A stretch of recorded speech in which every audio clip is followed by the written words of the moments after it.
has been made in Canadian basketball. One hand down, all over the defense. One-hand cockback. Oh! Bringing the fans to their feet, putting a man in the rim. Ain't that awesome? Oh my Lord! Welcome to the NPA on NPH.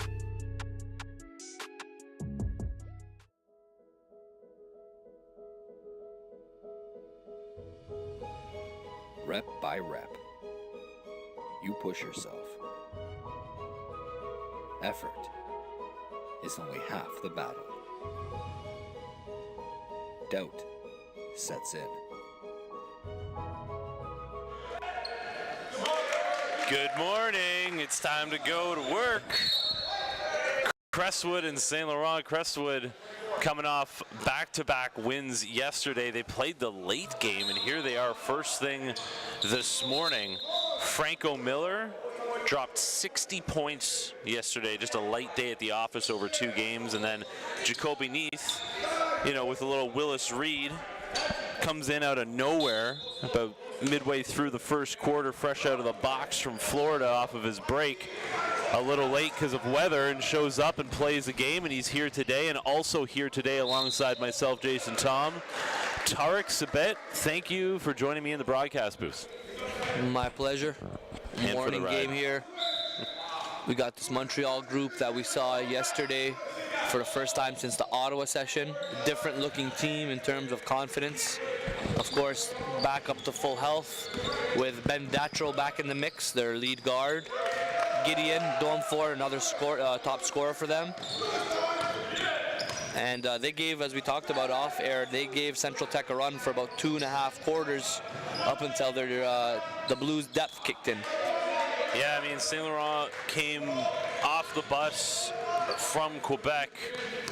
I mean, they were ready to go.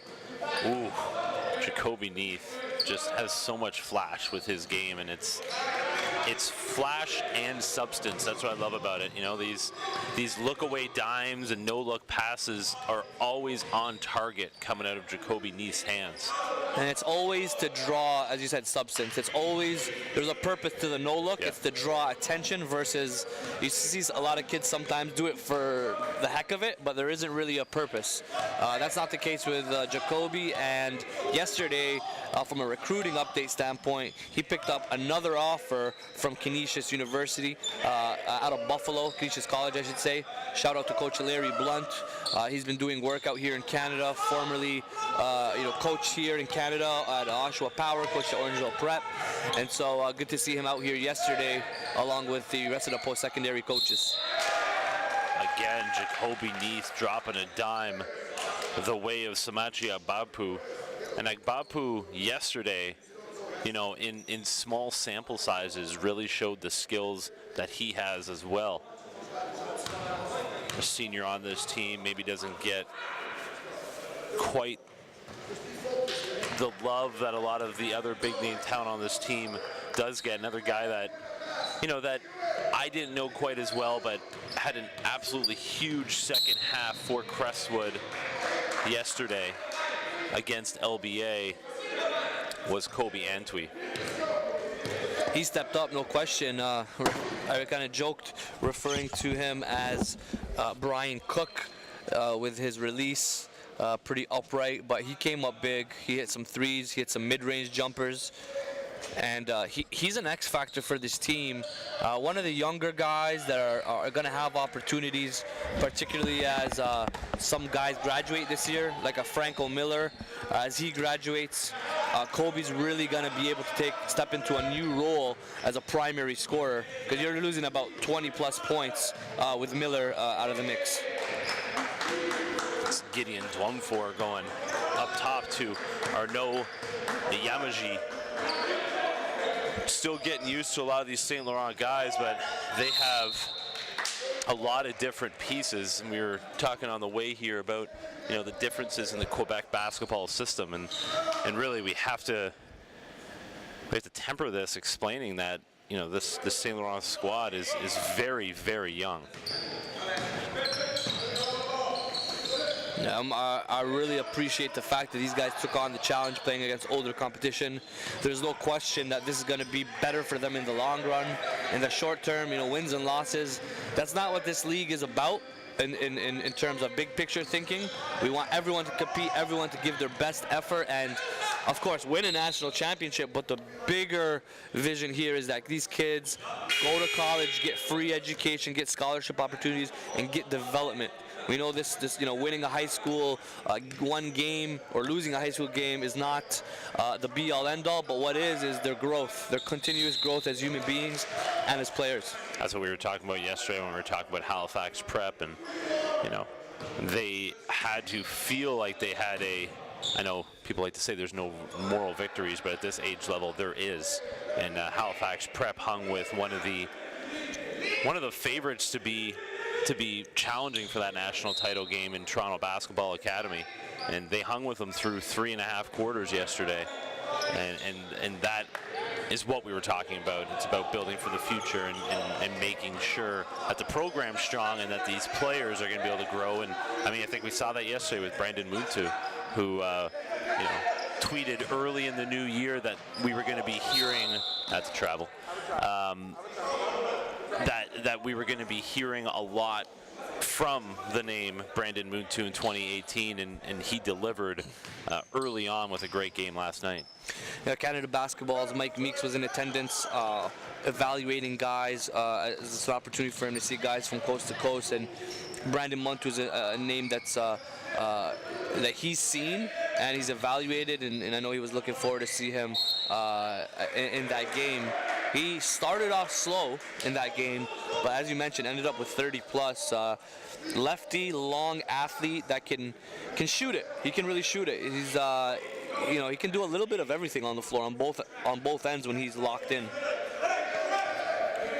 Shout out Michael Meeks, who's had a huge impact on that Canada basketball program at the younger age levels, and of course being involved with that under-19 World Championship as well, and being involved in a lot of the camps this summer. One of those behind-the-scenes guys that maybe doesn't have his name thrown out there as much as it should, but you'll be hearing a lot more from him as it goes along, as we continue to grow this game in Canada. Also, want to give respect to our Tabo officials who were here yesterday, who I thought did a great job, especially as the day progressed, allowing our players to play.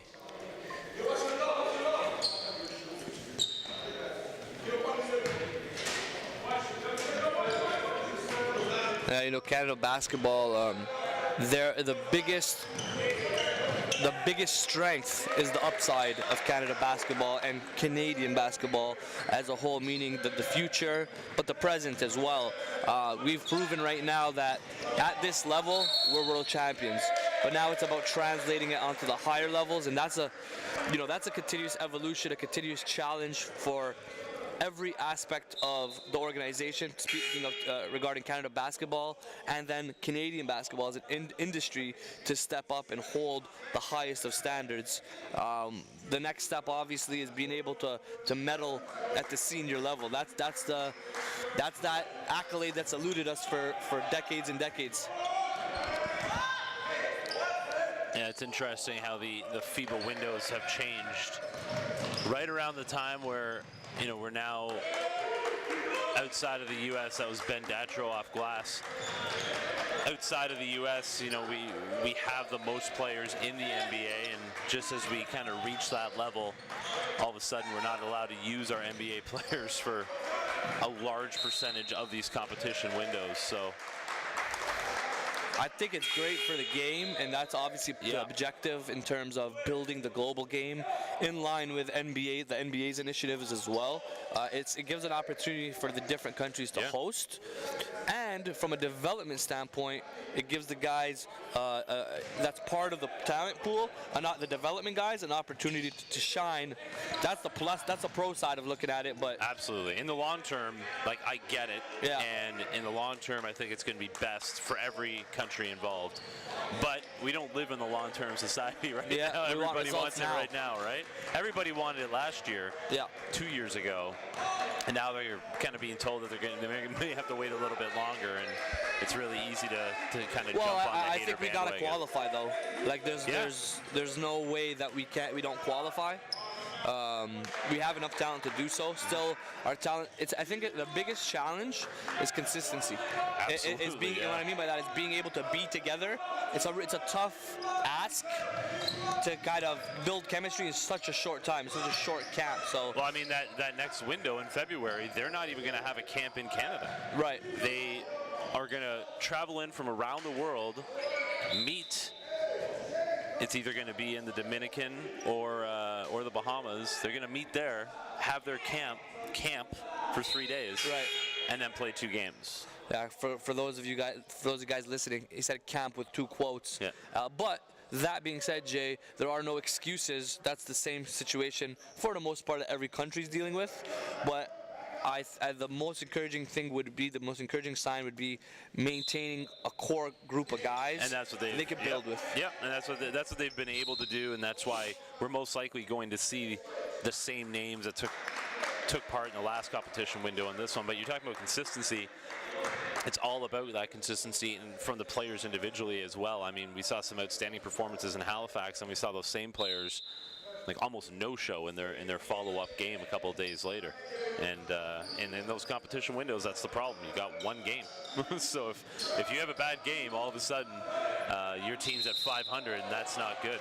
But you know what is good is the way that Gideon Dwumfor has started off his NPA career. He missed out in the Ottawa session,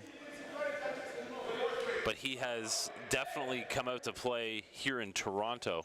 Had a good game yesterday where, we were all kind of waiting to see what Ben Datro could do. And yesterday we were kind of left wanting a little bit more.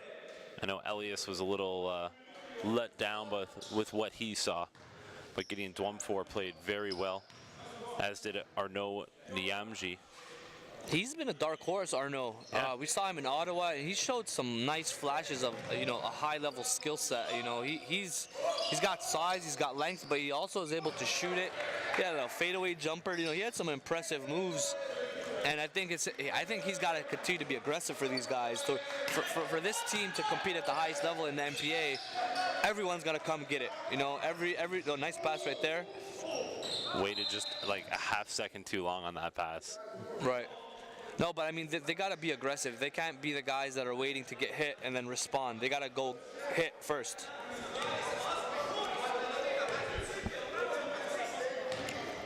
Manu Seni at the line. St Laurent finds themselves down early.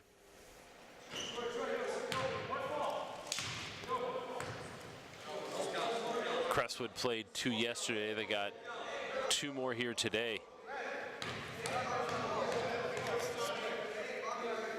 A breakdown. We had 6 yesterday. Got 7 games today. Following up this, we have Beast and GTA Prep. Beast split a pair of their 2 games yesterday. GTA Prep came up on the losing end against TBA, who got a little bit of revenge for a loss earlier in the season against GTA Prep. St Laurent then is back on the floor taking on Halifax Prep, who, as I mentioned, hung with TBA yesterday. Then we got RNS and Central Tech. RNS came out just guns a-blazing yesterday. Then ended up falling off down the stretch against Beast. Really liked what I saw out of Kellen Tynes and Shaheem Malcolm, but it's those are two guys could be the best backcourt in the NPA, and they were outstanding, but just ran out of gas against Beast. I know they were giving up a little bit of size. And then at 4 o'clock, Crestwood back on the floor against Halifax Prep, and then 5:45 we're joined by the national champions, Canada Top Flight Academy, driving down from Ottawa right now. They'll be taking on SJK out of the Kitchener region. And then I guess if we have to say there's a marquee matchup today, although we have a lot of great games, I'd say the marquee matchup, Senny misses, St Laurent getting on the glass. Battle down low. I guess the marquee matchup is also our nightcap. TBA, LBA, Toronto Basketball Academy, London Basketball Academy. That could give us some outstanding individual matchups and just an all-around great game.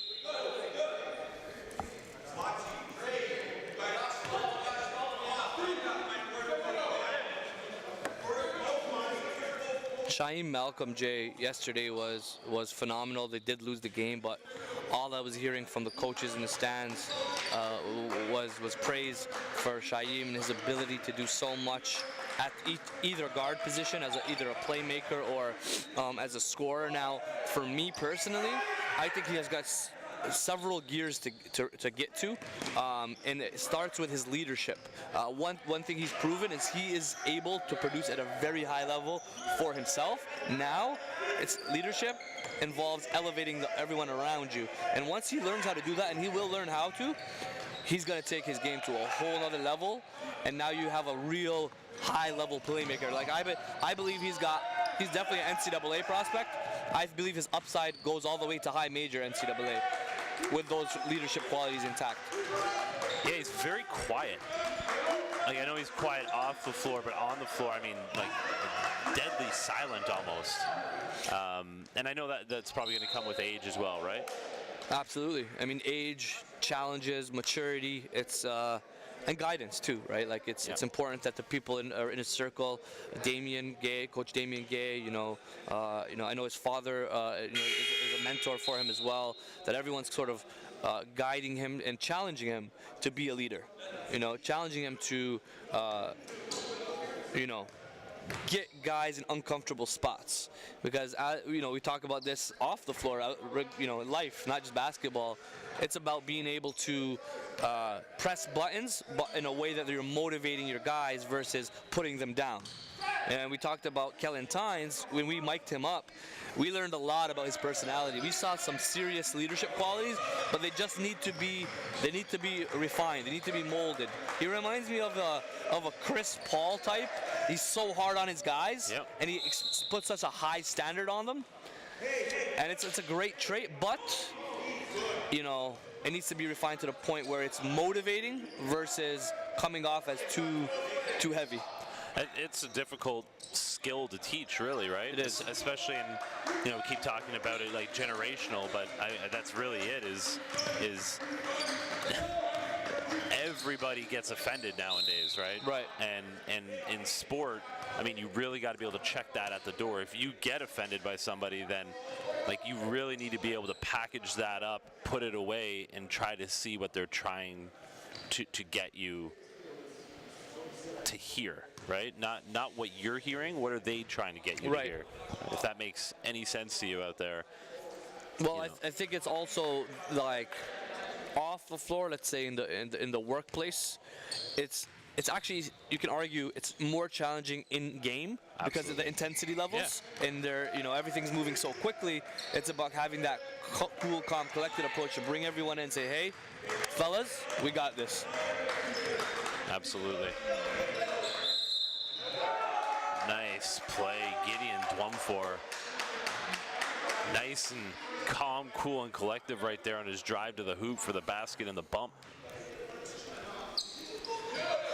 And a kid, Jay, this game one here is an opportunity for us to sort of recap yesterday's stuff. A kid that really has impressed me from a leadership standpoint and production-wise, Denzel Cummins. Denzel Anderson's his father, and his younger brother's name too. I was like, I don't know. We have an Anderson in the league. Mr. Anderson. In the entire NBA. No, okay, gotcha. Yeah. So Denzel, you saw him last year. I think a defining moment for him was that big shot he hit in the championship game that took his confidence to a whole other level. That experience he's translated it into this season. And you got CIS coaches saying if he was he's currently listed as a 2019, but you had some CIS coaches saying if he was a 2018, I'd take him right now. So he's recruitable right now. Yep. And for you sports coaches listening to this broadcast, here's a point guard that's an absolute winner. And this is my last thing before I put myself on mute. Mike Dotto, our production manager, came to me and said he bumped into Denzel by accident during the game as he was on the sideline. And he said, and Mike apologized to Denzel. He's like, Denzel's response was, "Don't worry, I'm a monster." So I love that attitude. I love that confidence. Again, we talk about it all the time. 1:12 left here. Dwumfor. The Express stuck 8 right now. The Express wearing the gold Emile Legault high school jersey. That's the school where they all go. This entire team all grew up in the same area, Montreal. We'll have a mini session hosted by the Express in February. So if you're listening from the Quebec area, make sure you keep your eye out on our social media platforms to find out how you can get tickets for that. But that is our Northeast Division, and I know they're looking to pack the gym there. This is our second session of the season, our last before Nationals, which is at the end of February. But as mentioned, we have this mini session in Quebec put on by head coach Akram Slyman, who's kind of saying goodbye to the coaching ranks here. Been 25 years as a head coach at St Laurent. Was also there as a player in total, dating back pretty much 40 years at this same school. Just an unbelievable story, and that's a feature that we'll be releasing later in the new year as we continue to highlight the different programs we have in the NPA coast to coast. You can find all those on our YouTube channel and on NorthPoleHoops.com. Andrew Keogh inbounding. Jacoby Neath defending that. Niemaji back to Keogh. Ooh, the handoff didn't go well. Keogh tries to get it back. Instead, Jacoby Neath. We've yet to have a real poster in this session. We've had a lot of close calls. Almost had another one there. Crestwood always looking to provide an exclamation point in their games. Tough take by Dwumfor. No call, Jacoby Neath. That's what we're talking about. I think Andrew Keogh was smart to stay out of the way as Neath throws it down. Good decision right there. Yeah, don't jump with him. You're looking at, ladies and gentlemen, you're looking at a high major point guard, Jacoby Neath, top 5 player in the country, class of 2019. Very excited to what he will look like by next season. 7-point lead for Crestwood through the opening, making that an 8-point lead through the opening quarter. Stay with us, we'll be back.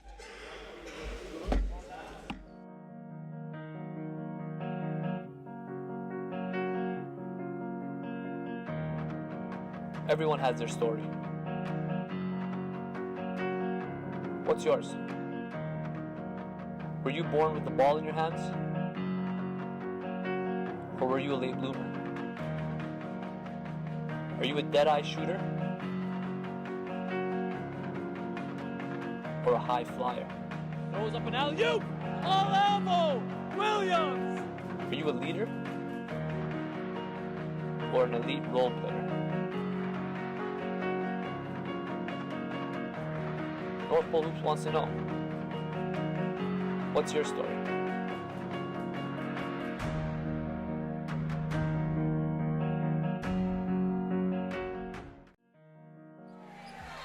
Angos will shoot another 3, his 3rd triple already. I'm a retired teacher. I coached at a whole bunch of different levels throughout the player delivery system in Canada. Involved myself at the provincial level as head coach of Team Ontario from 1994 to 97. Coached at the university level, University of Guelph for 7 years. High school coach. and I'm now an author. And I'm an author. A late tip-in to end that quarter.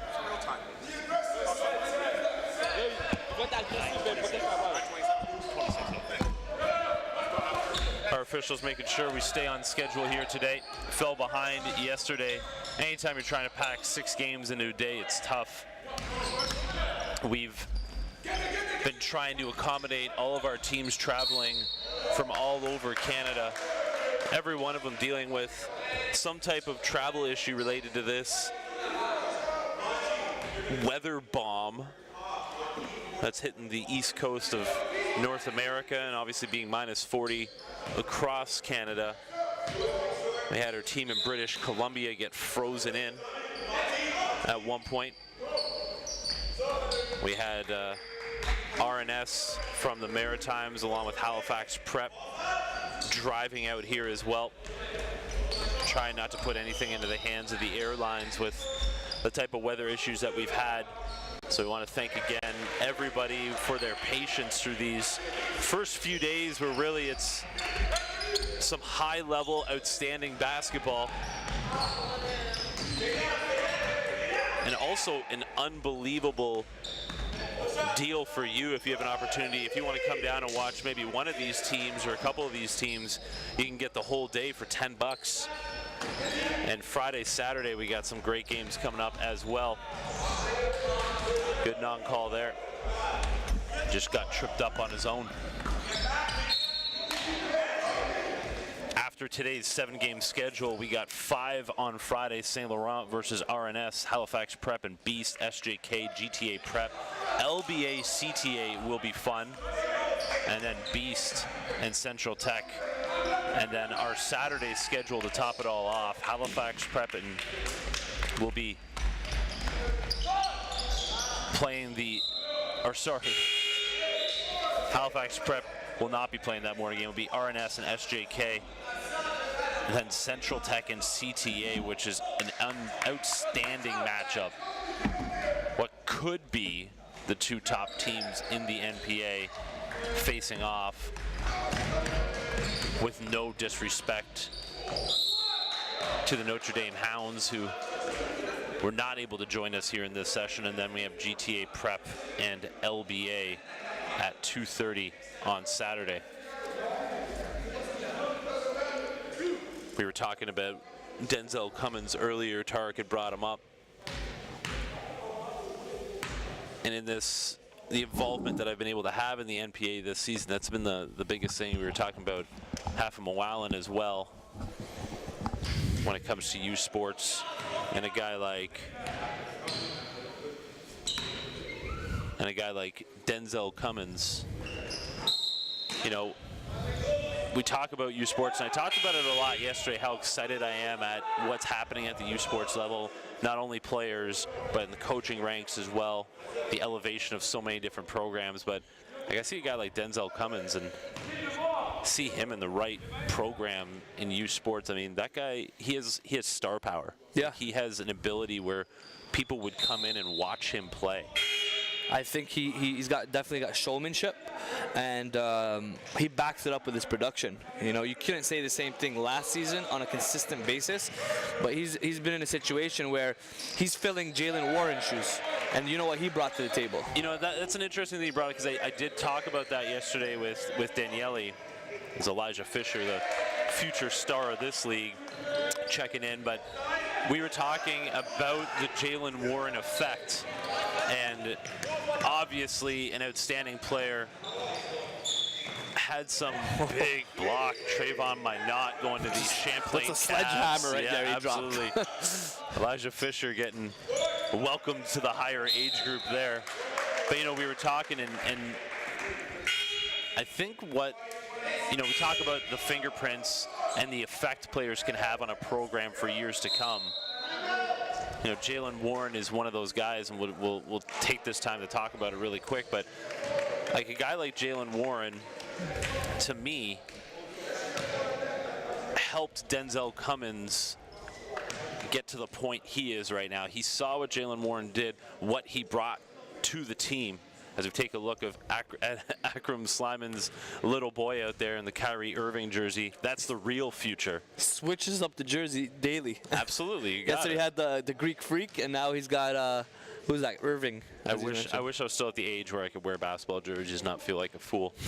but you know, we saw a lot of great from Jaylen Warren last year. I saw a lot of things that I possibly didn't like as well. But what I do like is seeing what Denzel Cummins was able to take from his game, see what Jaylen provided his team, use those positives to incorporate into his game. Like we said, the flashiness yesterday, he got into it with Trevon Thomas, but he got the better of that matchup through most of the game. And I think that's what I saw, is like he took, okay, I saw what Jaylen did for our team. I'm going to take those little pieces, incorporate that into my game, but maybe leave out some of the things that we don't necessarily need. Well, I think it's definitely an emotional game and an energy game. And anytime you can infuse emotion into yourself and into your teammates, this is also a form of leadership. With respect to Jaylen Warren, you know, we were watching a kid evolve and mature before our eyes, and that maturation process is continuing. You know, currently at Eastern Florida. Franco Millo Euro stepping. Go ahead. Last thing on Warren here is that he's another like Dylan Brooks, Jaylen Warren, and the list goes on of guys where some people will look at it and say, you know, they're cocky or they're too emotional, this and that. The truth is, they are emotional and they got to learn how to control that emotion. But what is false is it's not cockiness. It's just they care for this game and they're passionate. And I would take that any day of the week over somebody that you have to try to light a fire under. I would agree. But what a fine line to walk to bring that to your team, but not detract from your team. And I thought a couple times last year it detracted from that team. Well, we talked about you know, it being a now culture and then not as opposed to waiting for, you know, growth to happen. But growth doesn't happen unless you have good mentorship and good guidance and coaching around you. And that's where we definitely have full confidence in our coaches in this league to be able to guide them to the next level.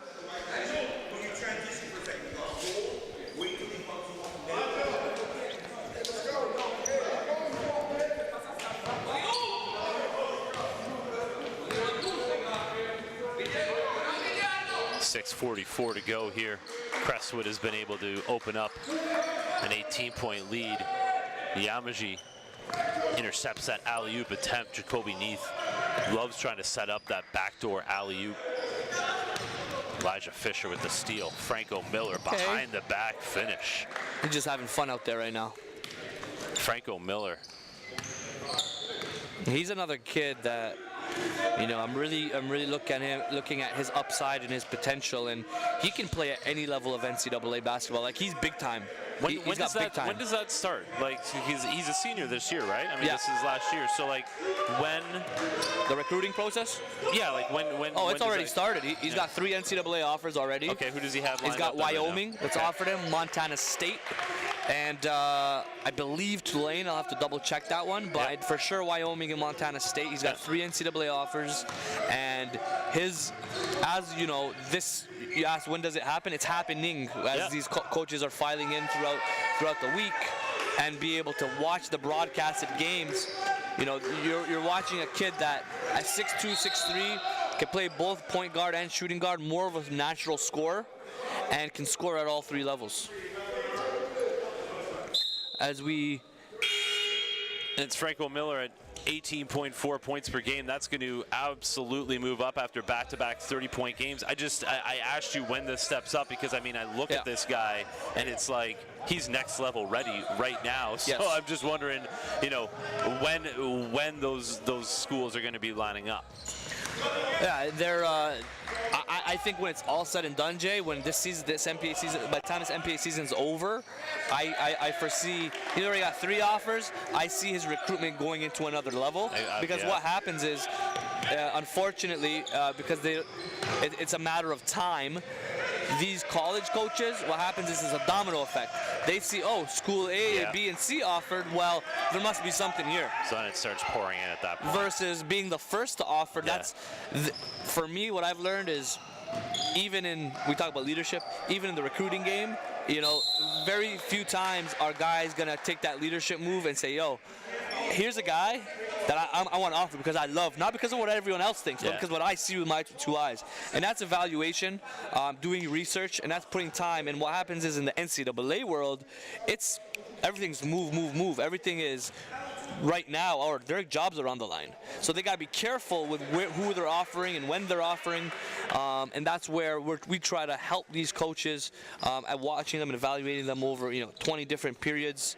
Try to help provide them on and off the floor information, to make sure they're making a good investment. You're talking 100 G's plus per scholarship, especially as a foreign student athlete. And very often too, very rarely do the players take the first offer they get. So I guess you also don't want to be the school, as Ben Datro gets himself in for 2. You also don't want to be the school known to offer first but never get picked, right? Right. But because that's a time thing too. If they're investing energy, and then next thing you know, Kentucky walks around. Let's say I'll take him. An RJ Barrett situation. Oregon was recruiting him for years. Yep. Kentucky comes into the mix, or a Duke comes into the mix. The Blue Bloods, they got away, and that's sort of the culture now. Oregon's trying to take it to a whole nother level, and all these programs are trying to kind of put their imprint on college basketball. It's just in talking about Franco Miller, he just stands out in every game that he plays, and physically ready. And we'd mentioned before, he's from the Bahamas, from the island, and in interviewing him for the Crestwood feature, he just kind of joked that everyone says, the island people are very laid back, calm, cool, collective, except when it comes to competition and sport. And you see it with him. He does not take possessions off. He's a bulldog out there. St Laurent trying to get it going. They've shown flashes here today. Again, process for these guys. Every opportunity their head coach is pulling them over to be able to teach them something.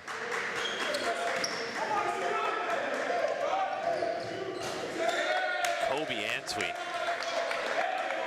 Long 2, I believe.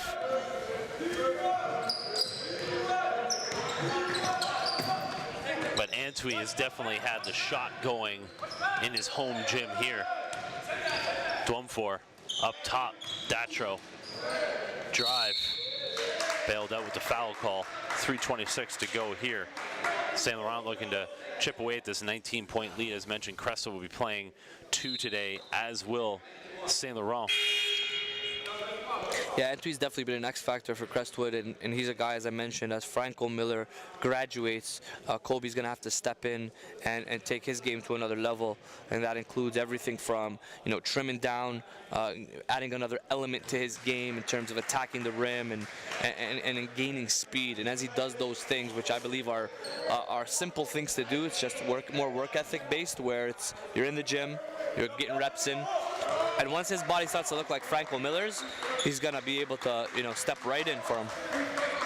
I mentioned it before about the feature on Crestwood Prep.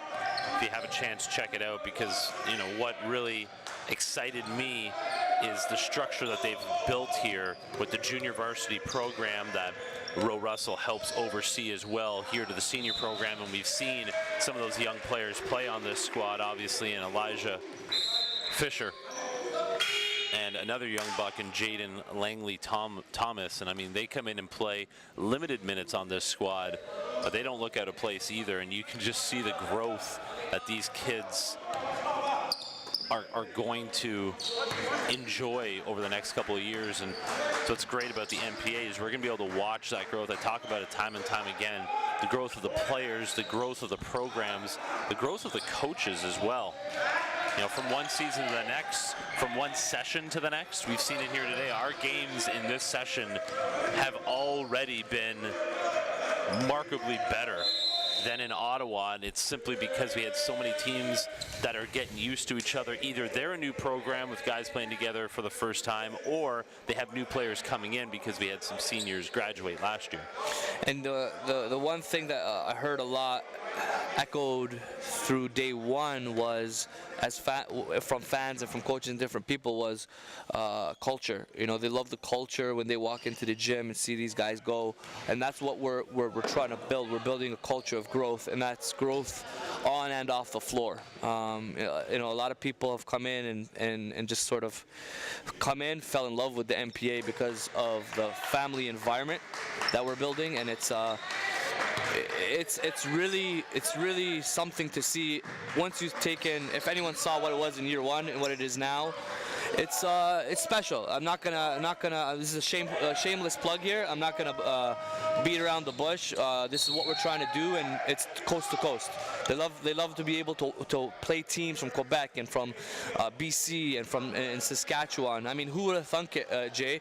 A team out of Saskatchewan, you know, Crestwood goes up there to Ottawa, and a team out of Saskatchewan pummels them by 20 to 30 points. Like, that was a way. That's when, you know, Crestwood being a year one program in the league, that's when they were like, whoa, there's some real ballers here. And then the same thing you see in Ottawa is CTA, another 20-point win there. So I think that sent a message to the Toronto basketball scene to say that, hey, there is some real studs and real coaching and real talent across the country. And if anyone can take anything from this rant that I'm on right now, is that this is a game. This game is national, and there are ballers and coaches and talent coast to coast, and that's what this league's all about. I'm done. Take it away, Jay. I talked about that a lot yesterday and why I was so excited to be involved with this league, which for that exact reason. I mean, we have to get away from the thought process that, you know, in order to play high-level basketball, you have to go to one province. And that's what we're about. And as you mentioned, there's going to be growing pains, right? Like, we understand that our teams out of the Maritimes aren't going to be national championship title contenders in the first 2, 3, maybe even 5 years. But when you have the right people involved, which we do, from Ming Athletics out in Halifax Prep, and the youngest head coach in our league, and Marcus Eaton, who rolls into the gym here yesterday with his crew, and I know right away it's Halifax Prep. You know why? They're the best dressed crew in our MPA, and I love it because, you know, sure, they haven't won a game yet in this league, but you know what they're doing? They should be inspiring these other teams to try to show up with the respect that they do, wearing what they do. I'm not saying everyone's going to come in wearing a full suit every time they show up in the gym, but I mean, these guys are saying, okay, what can we do? We can present ourselves in a way to show that, sure, we may be losing by double digits, but, you know, we're presenting ourselves in a way to show you that we're here for real. Well, it's professionalism, Jay. We talk about it all the time. That is the standard here that we're trying to live by and try to set. You know, from coaches to players, is if we're trying to be pros in what we do, whether we're talking about being in the NBA or whether we're talking about working in basketball at any level, in any capacity, it's about professionalism. And this is what you're talking about with the dress code. You know, and shout out to Ro Russell yesterday, came in decked out, you know, head to toe with the blue suit. And we're gonna have to create some incentive and maybe create a best dressed award of some sort. But yeah, going back to the idea of growth, and, you know, you using Halifax Prep as an example, year one program. RNS was a year one program last year. They have significantly risen and they could take another big step next year. Halifax Prep is going through the same thing RNS went through. RNS didn't win a game last season, and that's possibility this year for Halifax Prep. But Aaron Johnson's already picked up a full college offer. They've gained major experience, major exposure to the program. Brought in a kid from Calgary, Brandon Muntu, and that opened up a gateway there. And then you're just for anyone listening, what we're looking for in the NPA is structure and longevity. If a program has that in terms of infrastructure, these are the programs we're looking to build and work with in terms of our expansion, because the talent's the easy part. Actually, we're traveling all across the country through the MPH Showcase circuit, spring and summertime, finding so much talent. There's talent. There's a ridiculous amount of talent out there that still aren't in this league, and they're chopping at the bit. So, you know, the more quality programs and quality infrastructure there is in this country, the more options it's creating for these kids coast to coast. So they don't have to go travel, you know, across the entire country to be able to play at this level. And we want to bring the MPA to them versus them come to the MPA.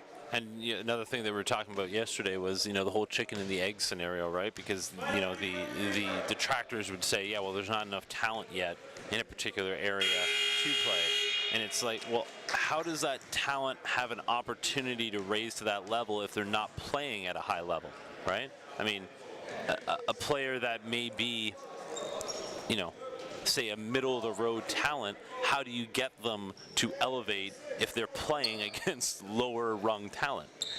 Well, that's one of it, the one part, absolutely. And then the other part about it is development, right? Like, there's only so many high major ready guys now in the whole country. Yeah, absolutely. You can count them on your hand, yeah, on two hands. But at the end of the day, there are guys that have potential and upside and physical capabilities, and I can name them per year that don't make it. Yep. So providing that infrastructure and growth and progress reports where you develop into a high major or develop into a mid-major or develop into a D1 kid or develop into a post-secondary level player.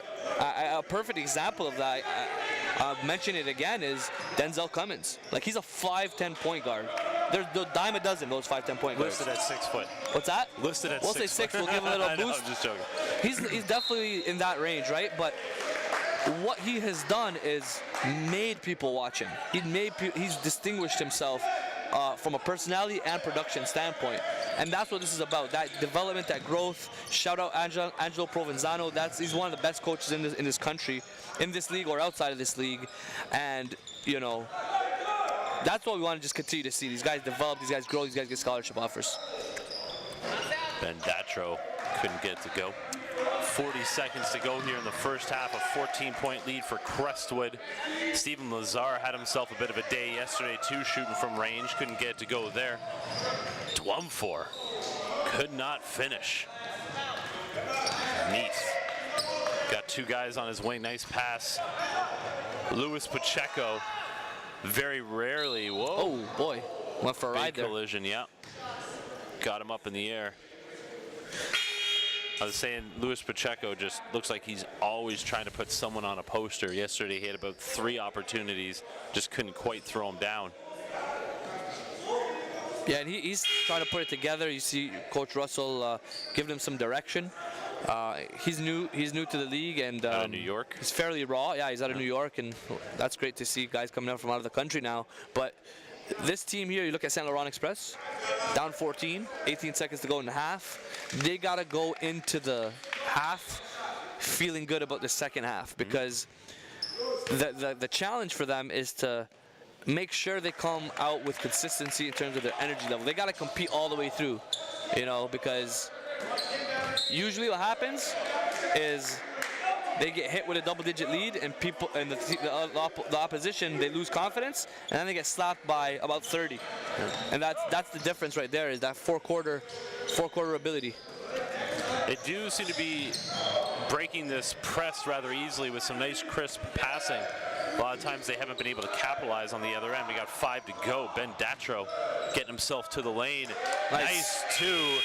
14-point lead for Crestwood as we hit halftime. A quick 5-minute break, and we'll be right back at you.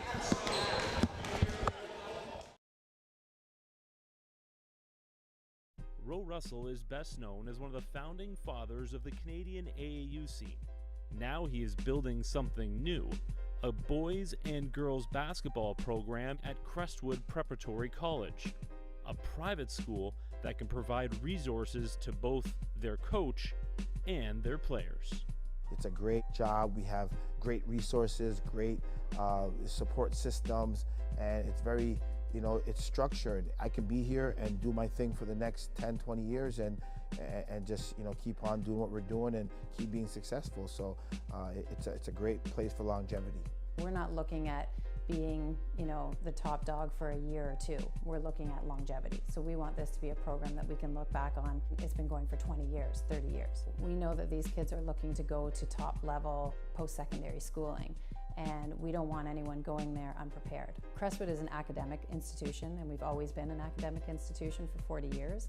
So we're going to give these kids through basketball a way to come to a high-end private school. The first time I visited here, they're like, okay, like this is no joke, and not just coming here to play basketball and then leave. Like, you're gonna get a good education, we're gonna stay on top of you. You just have to learn how to manage your time well. When you're on the court, you're just focused on what you're doing there, and then when the game's done, you go home, do your homework. You just focus on everything you do. I think it's special. You're setting the foundation for many years to come.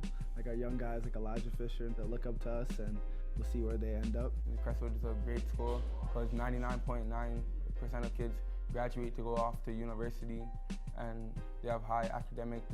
It teaches me more how to be like more of a gentleman, be more respectful. We want guys to be academically at a level that they can go in and it's not a shock to them. You know, we want them to be used to the university type level of standards. It's about building a well-rounded person from academics, character, and athletics. The school's past history with international students has allowed players from other countries to help jumpstart the basketball program, including Franco Miller of the Bahamas. No, I never thought that I would ever be up in Canada playing basketball. At home, there's not as much opportunities as there are here. So the best thing to do if you want to further your education and you want to let your sport take you wherever it takes you is to get out and get as much opportunity as you can. This is definitely preparing me for the next level because, you know, it's a high-level basketball training and a high-level standard in the classroom, so it gives you best of both worlds. I'm from New York, and I went to school in Springfield Gardens. It's in Queens, New York. All the teachers know my name. Like, even if I don't have them, they all know my name. Like, if I went to a school, it would be like a month in, and some of them still wouldn't know my name. I'm developing more in my game and in school. Coach Rowe has a great program where we're more of a brotherhood than the team. Yeah, it brings a big smile to my face to see that, you know, things have changed and it's all flipped around to where Americans are coming here. We're offering a great product here now where you get the academics, you get exposure, the opportunity, and with the MPA really growing, the competition is really good now. So all those things are here for them. So it's very, very difficult for them not to succeed.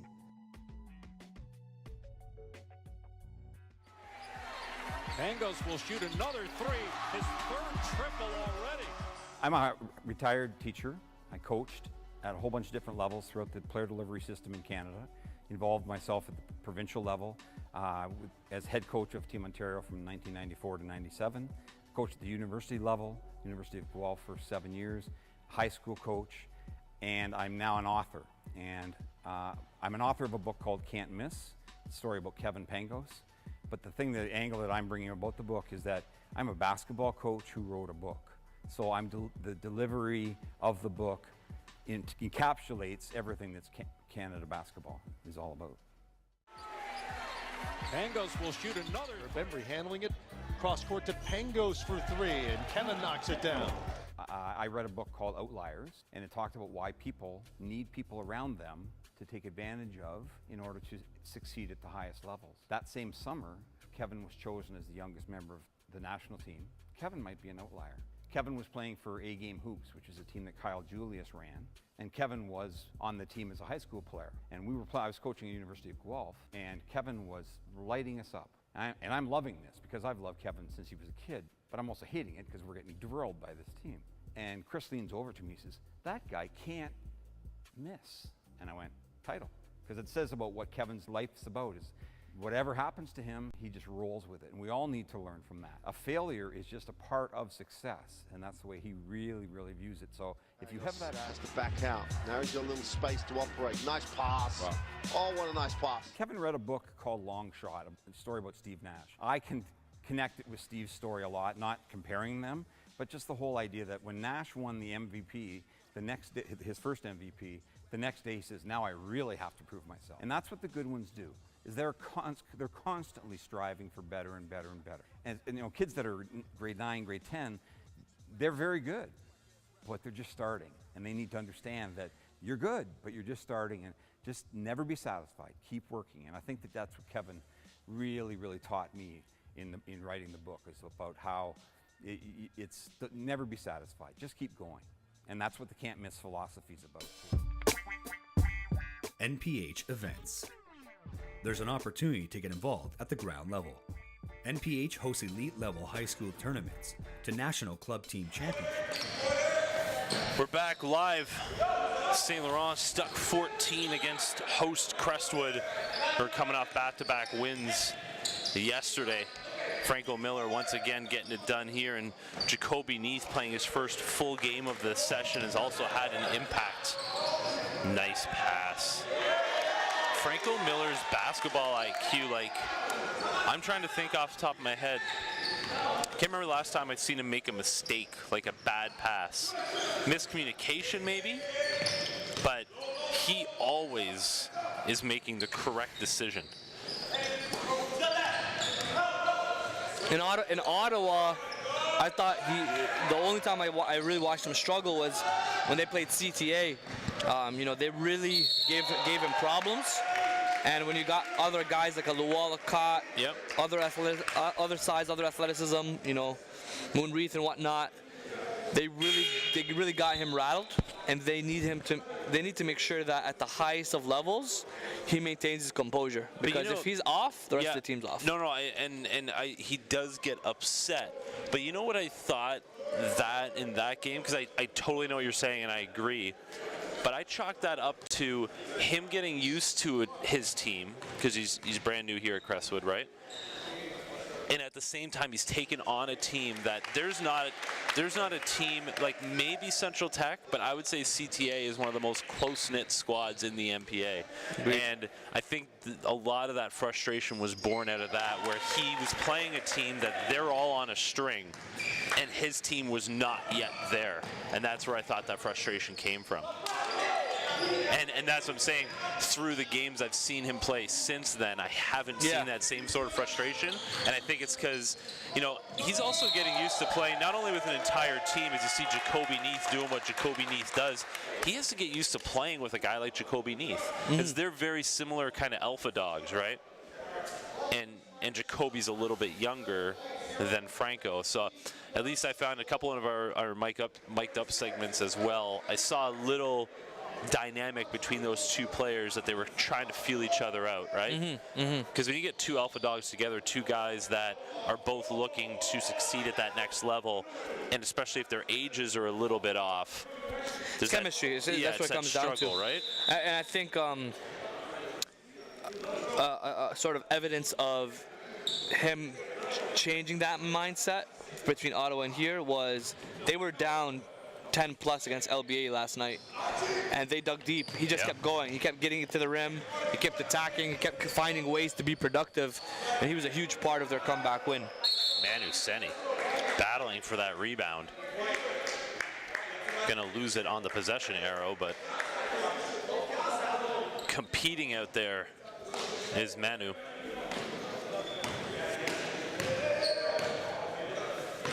Miller looking to row Russell for the play. Running off the Pacheco screen. Kobe Antwi finds Neath. Neath gets cut off by Datro. Nice spin back to the baseline. Datro called for the hand check.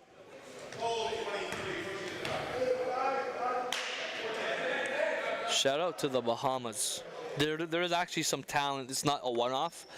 There's some talent out of the Bahamas in addition to Franco Miller, and another one in this league actually is Sammy Hunter. Yep. 6'9", 6'10", skilled forward out of BC Christian. Really like that move by Seni. He knew that he had Datro on his wing and made sure to get the ball up off of glass for the cleanup. Antwi might have shuffled his feet there, got away with it. Nice block there by Nyamaji.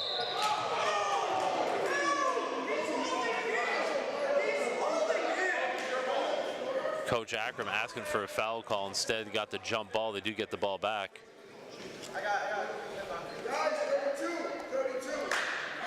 Lots of basketball still to be played. Playing FIBA rules, 10 quarters each. I mean, these guys gotta, like I said, it's a stamina game right now. They gotta keep pushing, they gotta keep fighting, and they just gotta keep their energy level high. I still have yet to see them build any sort of run when it comes to momentum. St Laurent I'm talking about. Yep. Keogh Onto the wing. Keo again. Nice ball fake. Gets it down low. Nyamaji has it blocked by Pacheco. Alley-oop back the other way. Lewis Pacheco. Both ends of the floor. The swat and the spike.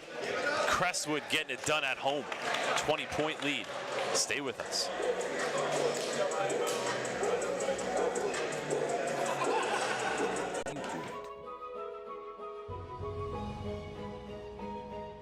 Is it worth it?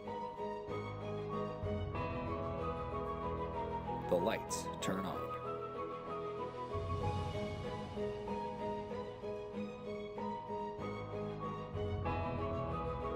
All your questions are answered.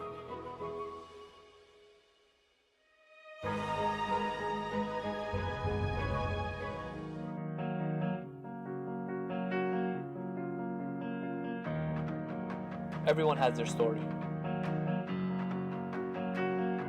What's yours? Were you born with the ball in your hands? Or were you a late bloomer? Are you a dead-eye shooter? Or a high flyer? Throws up an alley-oop! All elbow! Williams! Are you a leader? Or an elite role player? North Pole Hoops wants to know, what's your story?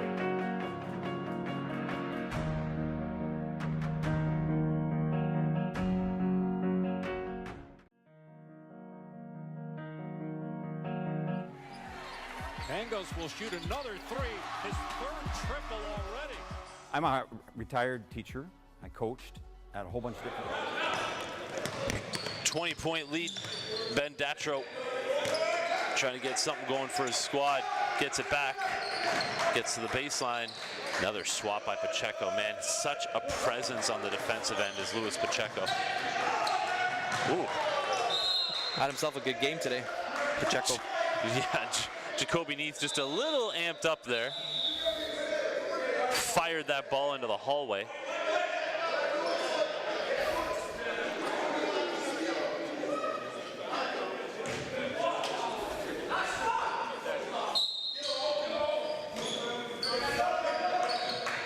Trying to lob it into the middle. Stolen. St Laurent with the steal and finish. When they get out into the floor, when they get it done defensively and they get their offense off that defense, much better team. Franco Miller can't get it to go. Neath gets it back. Shot clock reset to 14. Pacheco was asking for it. Neath, drive, kick, Antwi, no good. Gets his own rebound, pulls up again, no good. Once again, offensive rebound from Crestwood. Agbapu cleans it up. Crestwood's so active on both ends when it comes to the glass.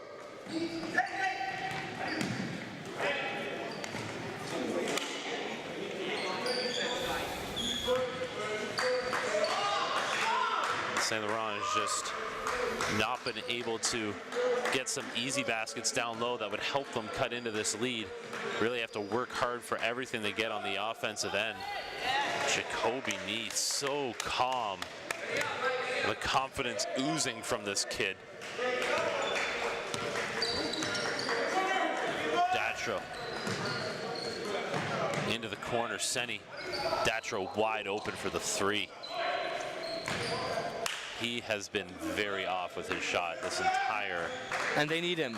Oh. They need Datro in a big way. You know, he's a top scorer. I know he's recovering from injury. He's not yet quite at 100%, but this is where he's got to dig deep. It's another sort of mental challenge and a hurdle that he's got to get through. He's got to forget about everything except for, you know, giving full energy. And it starts with the body language. This Express team very well coached. You can see it in certain aspects. You know, execution by the players is top priority, but there's certain things that you can see that they've done that are put in by their coach, and Coach Akram Slyman has scouted that Nice backdoor alley-oop very well. Crestwood went for it probably a handful of times today, and every time easily cut off because they're set up properly. He's in his own head right now, Jay. Keep his head up. Gotta keep his head up. This will show what he's made of, Ben Datro. They got another game later on today against Halifax Prep. That'll be two teams still looking for their first win of the season. And Bapu with the finish. Those type of games when two teams are looking for their first win, like, I love those games because those, you know, those are two teams that are going to lay it all out on the floor to try to get that dub. Absolutely. They kind of match up pretty well with the guard play. And I expect there to be a lot of buckets. Yeah. St Laurent's going to have a heck of a lot more size, but the other thing we talked about Halifax Prep, what I love seeing them yesterday, I mean, they were taking on a 7-footer in Demba Timbo. Yeah. And I mean, Ryan Toney, who's their leading scorer, was D'ing them up for half the game. I mean, they're outsized at every position. Well, absolutely, but I loved the mentality I saw. I mean, you know, they weren't getting mad. They didn't pick up ticky-tack fouls. Yeah. You know, they had good position. A couple times, Toney even looked over at his head coach. Ryan Toney looked over at his head coach, and Marcus Eaton and him were just smiling, laughing back and forth, saying, hey, man, you got a 7-footer on you. Like, yeah, you can't do really your much. best, right? And that's the mentality I like. But guess what? Ryan Toney probably learned a lot about effective positioning, you know, what he can do in a situation like that. And I liked it, you know, they didn't, you know, they're undermanned too. They got 9 guys coming out on Halifax Prep. They had one guy who was snowed in Newfoundland and couldn't make it. But I mean, they couldn't just go out and hack them. They couldn't hack the 7-footer and put him to the line. So they said, listen, let's play good positioning. Let's not allow them to get into our body. And I mean, it worked for 3 quarters. They usually get teams playing their style of ball, which is up and down, three ball, and that's the only sort of approach that's going to give them a chance.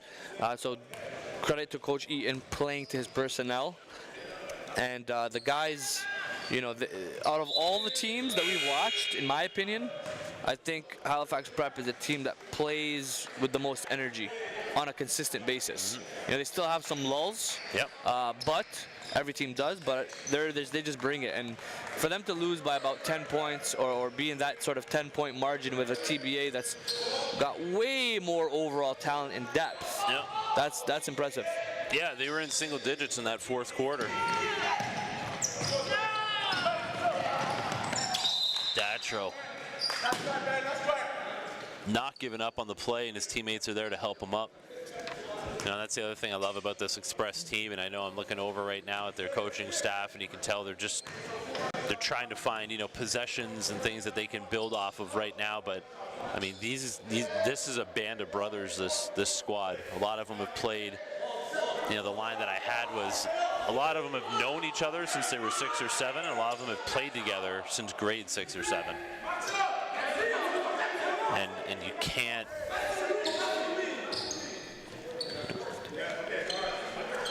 A lot of them, you know, you want to talk about band of brothers. I mean, these guys live and breathe that.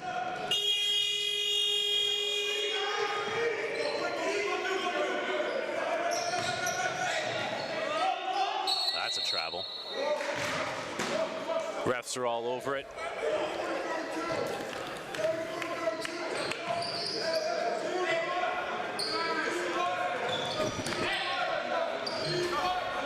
That is a passing that I was talking about with the St Laurent Express team.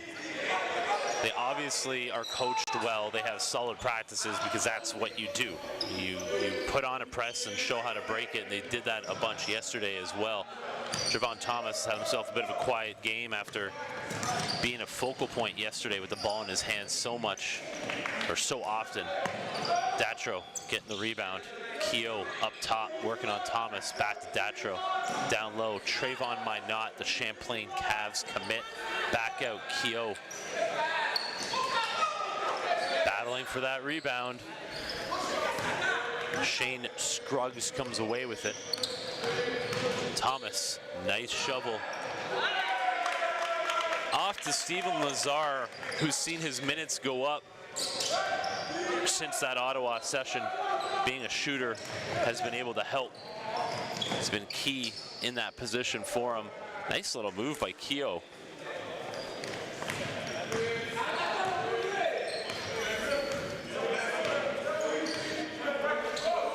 .219 to go here. Another one of those young players, Jaden Langley Thomas, was fouled there, reaching.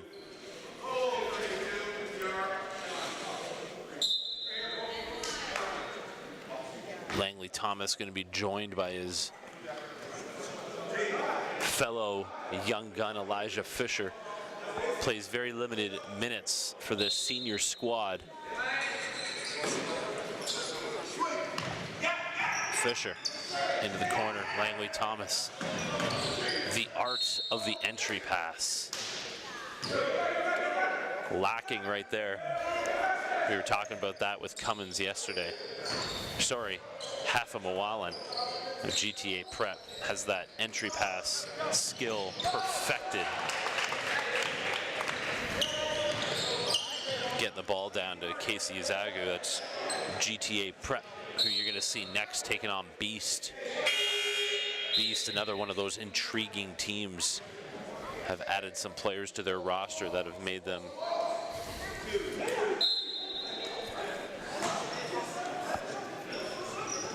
one of the favorites this year to be in the national championship game. GTA Prep. Scruggs is fouled. 1:47 to go. Still a 25-point lead here.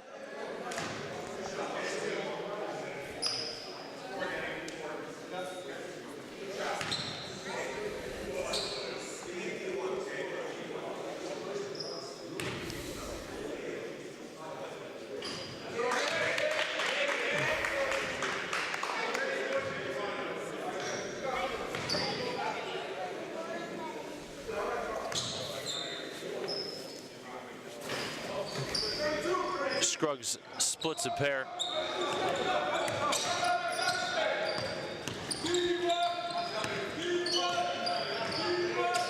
Nice hands by Thomas. Keogh gets back after it. The Express are going to get it back. Haven't heard from Arnaud Niamaji for a while. He's over on the sidelines there with an ice pack on his hip after taking that hard fall earlier on. The collision with Jacoby Neath. Minot there to clean up the mess.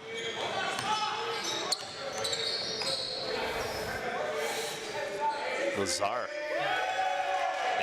High release point. I'm looking at this kid. I'm curious on what you think. Tarek, number 33 out there. And Elijah Fisher.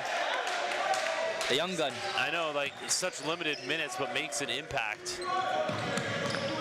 Why not? Missed his man wide open in the corner and then turns it over. Smart foul. I was asking about Lazar. Obviously, I mean, you know, what we've seen, he's a shooter, but like the body type you see with this kid, thin up top, but you know, you look down at the lower body, the legs are a little thicker. Like, what do you look at as a scout? What do you look at, like, what can you project physically for a guy like that? How much is he gonna fill out? Well, it looks like he's still growing. You have a guy, as you mentioned, he's got the length, he's got the skill in terms of shooting the ball. I haven't really seen him put the ball on the deck yet. No. But given that he's a 2020 or younger, I like what I see both from a skill, physicals, definitely learning more about him in terms of mental game. He seems to not be rattled in big moments. Here's a younger guy. He's able, Coach Russell's able to infuse into the game at any point and can make a difference. So I love what I see from the kid. And if you look at this lineup right now they got on, with the exception of the big fella, this is the young crop of Crestwood Lions. This is a glimpse of the future for what Crestwood has in the stable. This is, you know, I just always look back to the first time I saw Kelly Olynyk at the All-Canada Classic back in, I think, 2008, and somebody who didn't stand out to me whatsoever. And then here he is, you know, last night in the NBA, he dropped another, like, 26 and 13 game. And I'm always like, you know, would never have guessed that when I first saw that kid. And I'm always curious on how you can project these shooters. And there's another shooter. I wonder if we're going to see a little Elijah Fisher party here in the second half as this game's starting to get out of reach. And Fisher has had 7 quick points here in the third quarter. Keogh has had trouble keeping control of the ball here, but has been solid in the finishes. Crestwood looking to finish it out strong. Pull up 3. Javon Thomas has not been able to continue his hot start yesterday. Big time lead here. We're gonna have a little minute-long break. Be back with the fourth quarter, game 1 of 7 today. Keep it locked here on the live stream.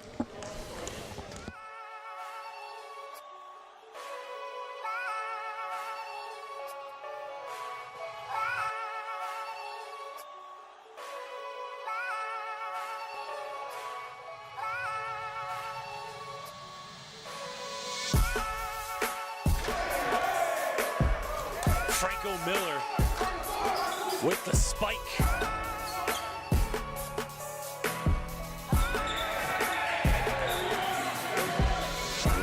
Oh no, Franco Miller. They're barking, they're starting to bark. Yeah.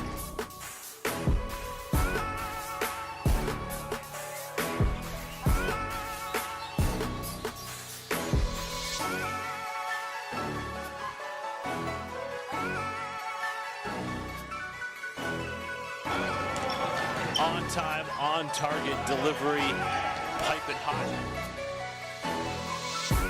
Shiny dime. Franco Miller.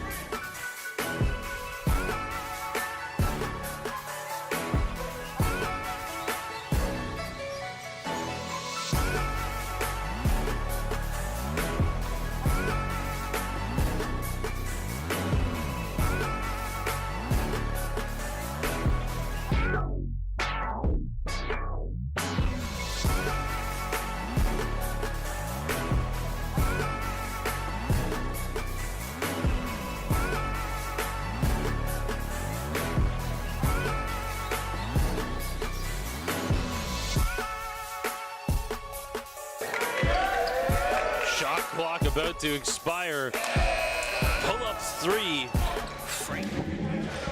Back to live game action. This one's getting out of reach. St Laurent still has another game here today, as does Crestwood. So both these teams probably going to be smart about their minutes in this fourth quarter. Elijah Fisher still out there for Crestwood. Oh, nice little pass. Foul called on Scruggs. Gideon Dwumfor trying to drop a dime the way of Trayvon Minot.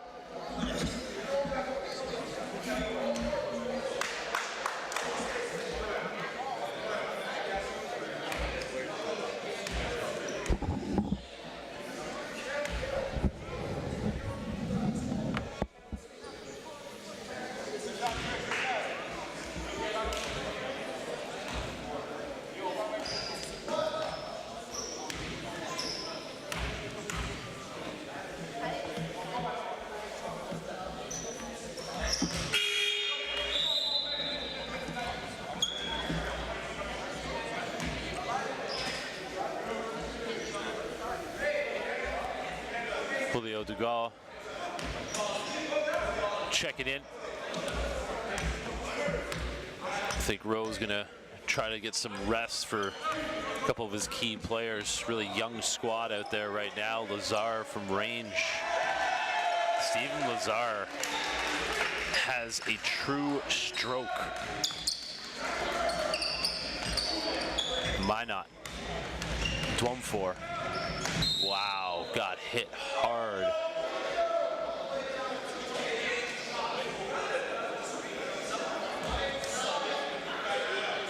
Again, learning process for so many of these players on the Express, so many of them young. Coach Akram Slyman always making sure to take something away from each possession that he can help teach his young charges.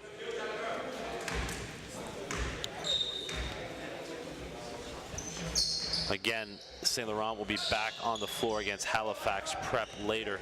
Both those teams will still be looking for their first wins of this MPA season.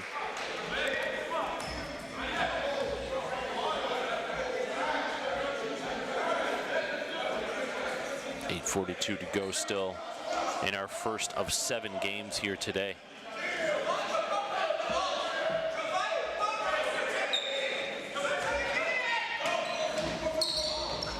Steal, Keogh, and 2. Keogh definitely bringing energy for this Express squad. Lazar is just going to keep jacking.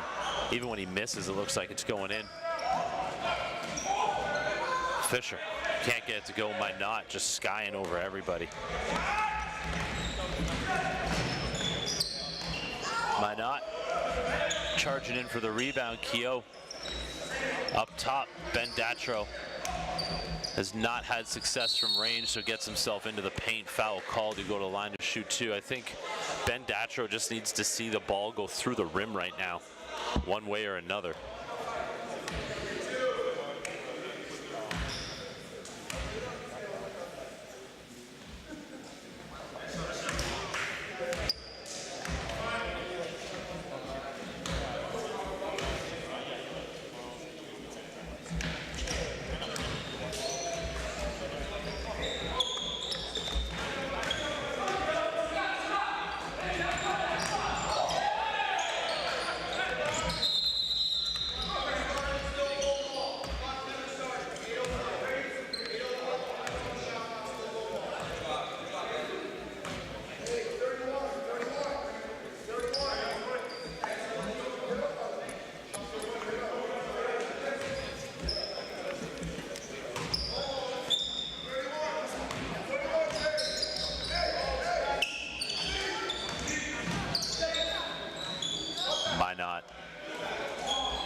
Taken away.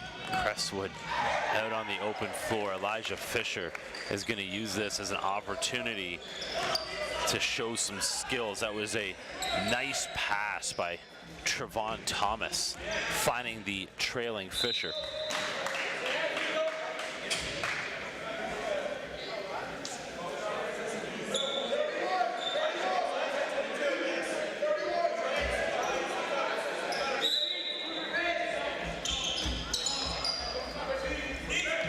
Not just bigger than everybody on the floor. These young Crestwood players picking up an awful lot of fouls right now. A little sloppy on the defensive end. Obviously giving up a lot of size as well.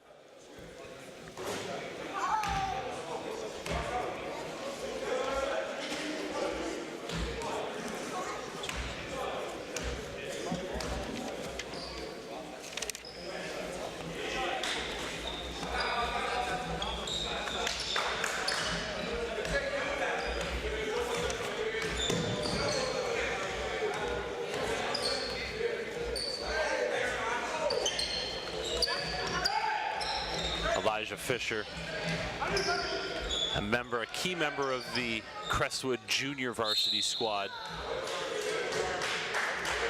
plays up with this senior team in the NPA. Plays some limited minutes, obviously, giving up a lot of age, a lot of years, a lot of size. But Ro Russell seeing an opportunity to teach his young buck some skills that you just can't teach in practice.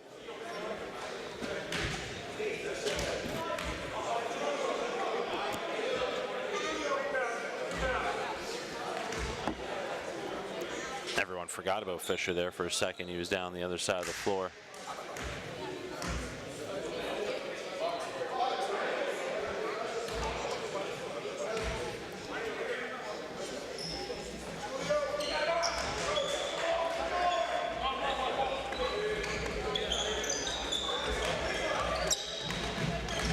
Fisher loses it, trying to do a little too much.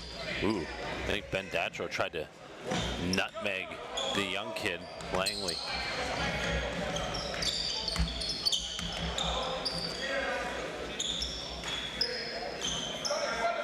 Dwumfor, Keogh, Datro. Off the Minot screen, Dwumfor from range, pure.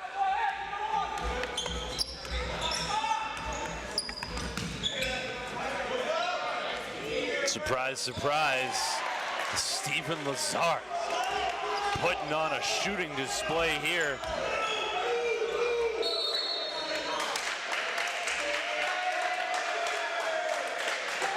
Call for the over and back. Interesting, because he was in midair when he caught the ball. Still, no excuse for that over and back, making that pass.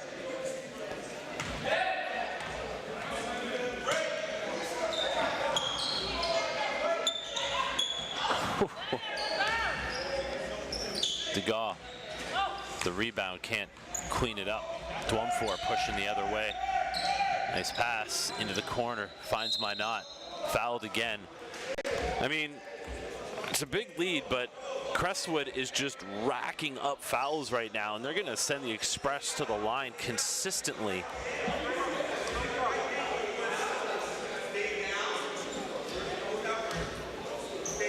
These Crestwood young bucks need to stop fouling out there. They are sending them back to the line consistently, which is really going to stop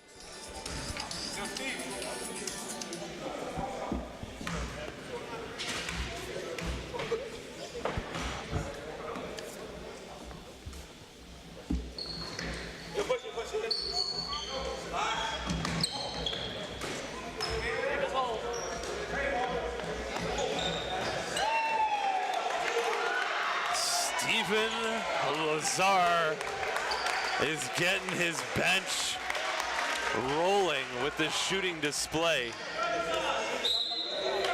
Datro gets tripped up. Express get the ball back.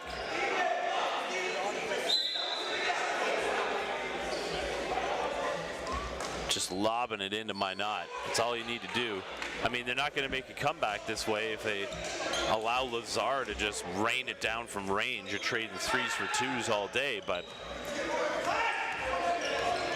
the Express feeding Minot seems to make sense. Lazar was looking for more. Ben Datro's putting an end to that for now.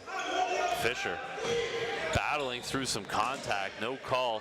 Looked like he pushed off in midair. Datro back the other way, working on Degas. Foul called.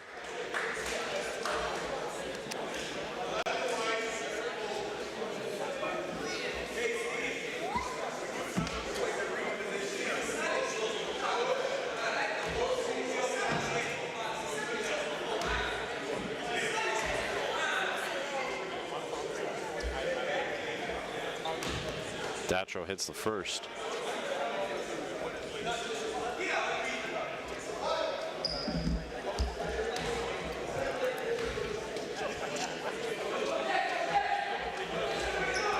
Got them both.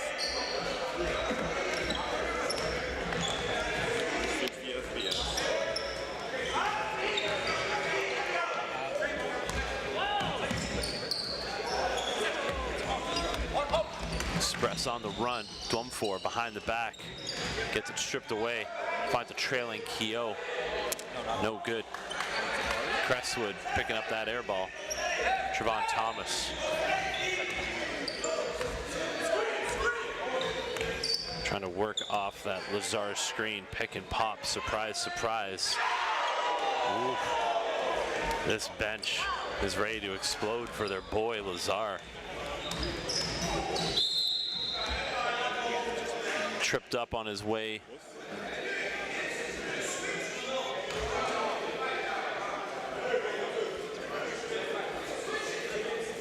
I mean, Crestwood's been in the bonus, seems like, since this quarter started. It's those young Lions out there picking up a ton of fouls. That's what you get with the young age group. A lot of times don't play proper positioning a lot of times and use their hands to try to defend, and that's how you make it easy to rack up these personal fouls. Minot cleaning it up.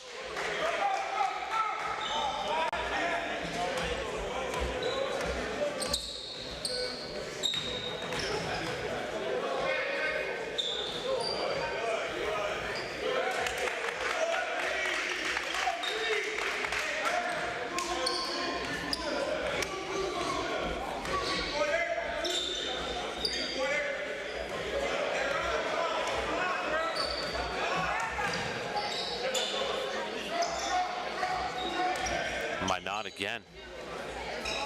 Trying to go to work.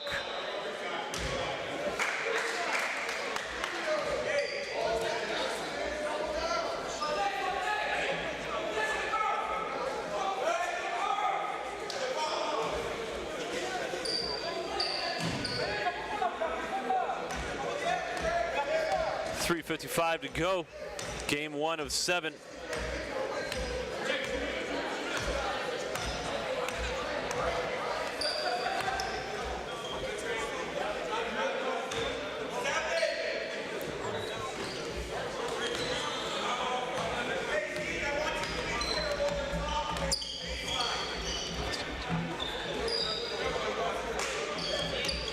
Keogh gets it back. Dwumfor. Run off the Minot screen. Dwumfor trying to get it to go. Can't. Lazar. Thomas. Pull up. Nope. Elijah Fisher has it fall into his lap. Having trouble finishing through the trees. No such problem for Langley Thomas.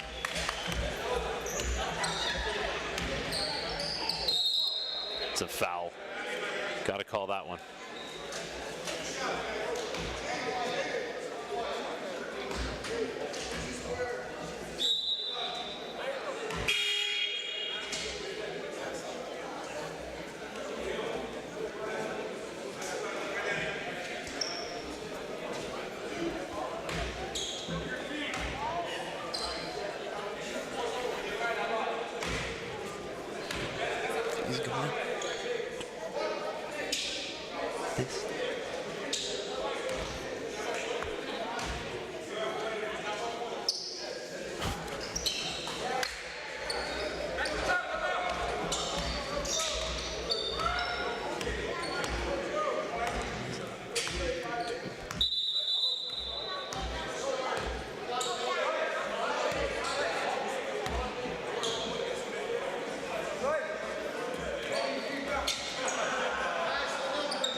Working his way to the rim. So fast, but just has not been able to find the finish at the rim.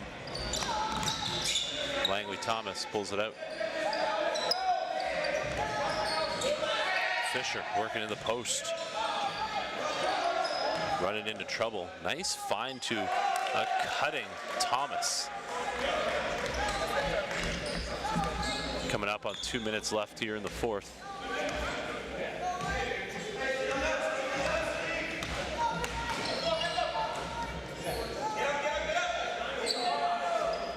Soleil can't get it to go. Trevon Thomas in transition. Nice lead for DeGao. Senni comes down with it.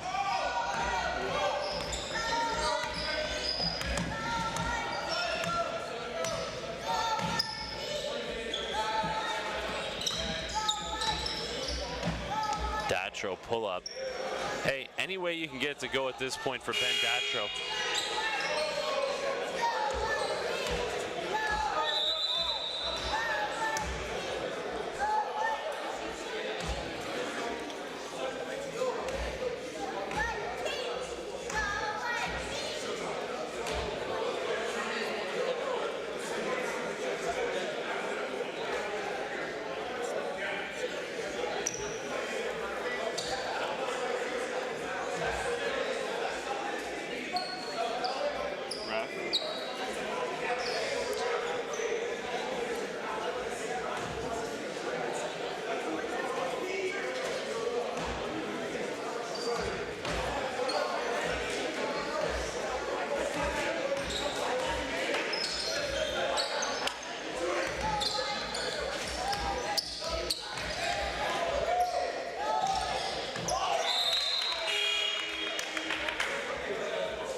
move by Langley Thomas there.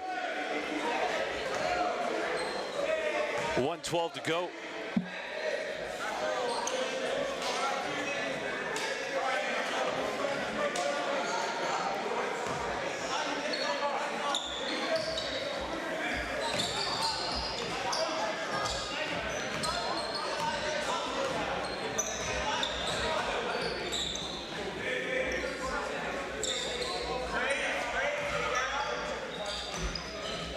Nice move by the kid, Luca Suarez. Doesn't get an awful lot of minutes for this squad, but trying to make the most of the time he does get out there. He's guarding Elijah Fisher now, who bodies him on the way in.